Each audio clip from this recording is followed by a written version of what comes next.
آنی گھڑی چمکا طیبہ کا چاند، اس دل افروز ساتھ پہ لاکھوں سلام۔ پہلے سجدے پہ روزے ازل سے درود، یادگاری امت پہ لاکھوں سلام۔ جن کے جلوے سے مرجھائی کلیاں کھلیں، اس گلے باغ منبت پہ لاکھوں سلام۔ اندھے شیشے جلا جل دمکنے لگے، جلوہ ریزی دعوت پہ لاکھوں سلام۔ جن سے کھاری کنویں شیرائے جاں بنے، اس زلال حلاوت پہ لاکھوں سلام۔ جن کے آگے کھچی گردنیں جھک گئیں، اس خدا داد شوکت پہ لاکھوں سلام۔ ان کے آگے وہ حمزہ کی جاں بازیاں، شیر غران سطوت پہ لاکھوں سلام۔ فتح باب نبوت پہ بے حد درود، ختم دور رسالت پہ لاکھوں سلام۔ سیدہ ظاہرہ طیبہ طاہرہ، جان احمد کی راحت پہ لاکھوں سلام۔ خون خیر الرسل سے ہے جن کا خمیر، ان کی بے لوث طینت پہ لاکھوں سلام۔ وہ حسن مجتبیٰ سید الاسقیاء، راکب دوش عزت پہ لاکھوں سلام۔ اس شہید بلا شاہ گلگوں کبا، بے کس دشت غربت پہ لاکھوں سلام۔ اہل اسلام کی مادران شفیق، بانوان طہارت پہ لاکھوں سلام۔ وہ دسوں جن کو جنت کا مجدہ ملا، اس مبارک جماعت پہ لاکھوں سلام۔ سایہ مصطفیٰ مایہ اصطفیٰ، عز و ناز خلافت پہ لاکھوں سلام۔ یعنی اس افضل الخلق بعد الرسل، ثانی اثنین ہجرت پہ لاکھوں سلام۔ سایہ مصطفیٰ مایہ اصطفیٰ، عز و ناز خلافت پہ لاکھوں سلام۔ ترجمان نبی ہم زبان نبی، جان شان عدالت پہ لاکھوں سلام۔ فارق حق و باطل امام الہدیٰ، تیغ مسلول شدت پہ لاکھوں سلام۔ زاہد مسجد احمدی پر درود، دولت جیش عسرت پہ لاکھوں سلام۔ یعنی عثمان صاحب قمیص ہدا، حلہ پوش شہادت پہ لاکھوں سلام۔ مرتضی شیر حق اشجع الاشجعین، ساقی شیر و شربت پہ لاکھوں سلام۔ ماحی رفض و تفضیل و نصب و خروج، ماحی رفض و تفضیل و نصب و خروج، حامی دین و سنت پہ لاکھوں سلام۔ شیر شمشیر زن شاہ خیبر شکن، پرتوے دست قدرت پہ لاکھوں سلام۔ پارہائے صحف غنچہائے قدس، اہل بیت نبوت پہ لاکھوں سلام۔ جان ساران بدر و احد پر درود، حق گزاران بیعت پہ لاکھوں سلام۔ شافی مالک احمد امام حنیف، چار باغ امامت پہ لاکھوں سلام۔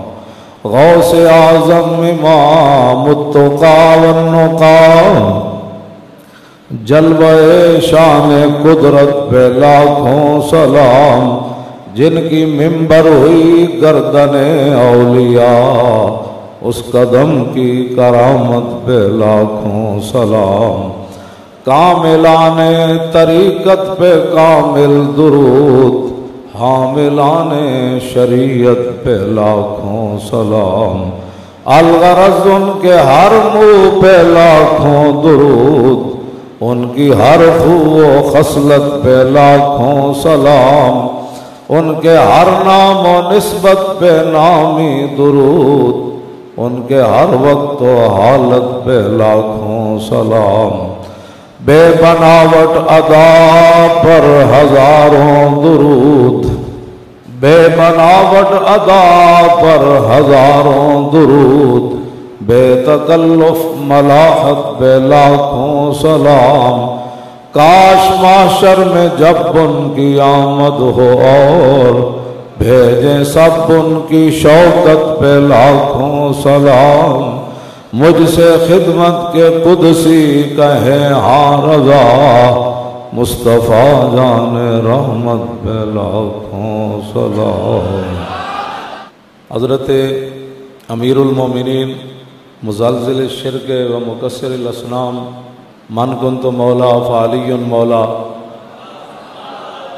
داماد رسول اسد اللہ الغالب، امام المشارق والمغارب، حضرت علی مرتضیٰ کرم اللہ تعالی وجہہ الکریم، نبی علیہ الصلوۃ والسلام جب فتح مکہ کی تیاری فرما رہے تھے تو آپ نے مدینہ منورہ میں پابندی لگا دی کہ کوئی بندہ اہل مکہ تک یہ خبر کسی طریقے سے بھی نہ پہنچا سکے کہ حضور فتح مکہ کے لیے تشریف لانے والے ہیں۔ سارے راستے حضور نے بند کر دیے، جو بڑے بڑے راستے تھے حضور نے سارے بند کر دیے، ان پر صحابہ کو کھڑا کر دیا اور ان کے اوپر سیدنا فاروق اعظم رضی اللہ تعالیٰ عنہ کو حضور نے مقرر فرما دیا کہ کوئی بندہ مدینہ منورہ کے اندر آئے یا باہر جائے تو پتہ ہو کون آیا کون گیا۔ تو حضرت حاتب ابن ابی بلتہ رضی اللہ تعالیٰ عنہ یہ بدری صحابی ہے، اور یہ نبی علیہ الصلوۃ والسلام کہ وہ صحابی ہیں جنہوں نے میدان احد میں جس شخص نے حضور کو پتھر مارا تھا آپ نے اسے قتل بھی کیا اور سر کاٹ کے حضور کے قدموں میں بھی لائے، اور پھر حضور نے 2 مرتبہ ان کے لیے دعا فرمائی، یا اللہ حاتب ابن ابی بلتہ سے تو راضی ہو جا۔ انہوں نے خفیہ طریقے سے خط لکھا اہل مکہ کو اور ایک عورت کو دیا، اسے پیسے دیے کہ وہ مدینہ پاک کے خفیہ راستے سے نکل کر اہل مکہ کو یہ خط پہنچائے۔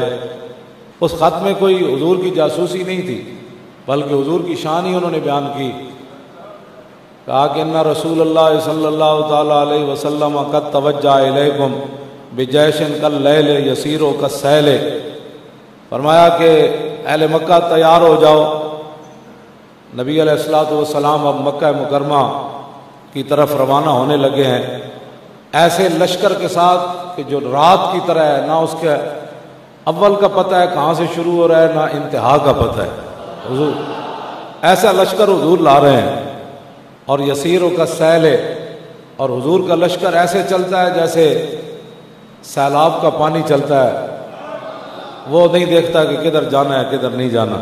وَأُقْسِمُ بِاللَّهِ لَوْ سَارَ إِلَيْكُمْ وَحْدَهُ لَنَصَرَهُ اللَّهُ عَلَيْكُمْ، اور پھر آپ نے فرمایا میں اللہ کی قسم اٹھا کر کہتا ہوں، میں نے تو تمہیں لشکر سے ڈرایا ہے نا، لَوْ سَارَ إِلَيْكُمْ وَحْدَهُ لَنَصَرَهُ اللَّهُ عَلَيْكُمْ فَإِنَّهُ مُنْجِزٌ لَهُ مَا وَعَدَهُ فِيكُمْ فَإِنَّ اللَّهَ تَعَالَى نَاصِرُهُ وَوَلِيُّهُ۔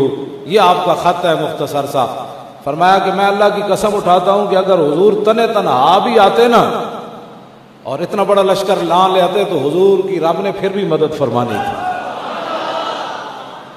اب سمجھ آ گئی لبیک یا رسول اللہ۔ وَأُقْسِمُ بِاللَّهِ لَوْ سَارَ إِلَيْكُمْ وَحْدَهُ، میں اللہ کی قسم اٹھا کر کہتا ہوں، حاتب ابن ابی بلتہ نے ان کو لکھا کہ اگر حضور اکیلے بھی تمہاری طرف آتے نا تو اللہ نے تمہارے خلاف اپنے نبی کی مدد ضرور کرنی تھی، اور اللہ نے اپنے فَإِنَّهُ مُنْجِزٌ لَهُ مَا وَعَدَهُ فِيكُمْ، اور اللہ نے جو اپنے نبی سے وعدے فرمائے ہیں وہ اللہ وعدے پورے فرمائے۔ فإن اللہ تعالی ناصرہ و ولیہ، اللہ ہی اپنے حبیب کا مددگار ہے اور اللہ ہی اپنے حبیب کا ولی ہے۔ بس یہ خط ہے، اس میں حضور کی کوئی مخبری نہیں ہے، بلکہ حضور کی شان ہی ہے، اور حضور کے لشکر سے ان کو ڈرایا، اس میں کوئی ایسی بات نہیں تھی۔ لیکن نبی علیہ السلام نے حضرت مقداد بن اسود، جن کا مزار آپ دیکھ کر آئے ملک شام میں، آپ حضرت مقداد بن اسود کے مزار پر انہوں نے حاضری دی، پھر وہاں سے وہ تصویر، اس کے اندر لکھا ہے کہ جب مقداد بن اسود حملہ کرتا ہے نا تو زمین بھی کانپتی ہے اور آسمان کے دروازے بھی بجلی کی طرح ایسے ایسے کرتے ہیں۔ حضور نے ان کو بھیجا، مقداد بن اسود کو بھیجا، زبیر بن عوام کو بھیجا، اور حضرت مولا کائنات کو بھیجا۔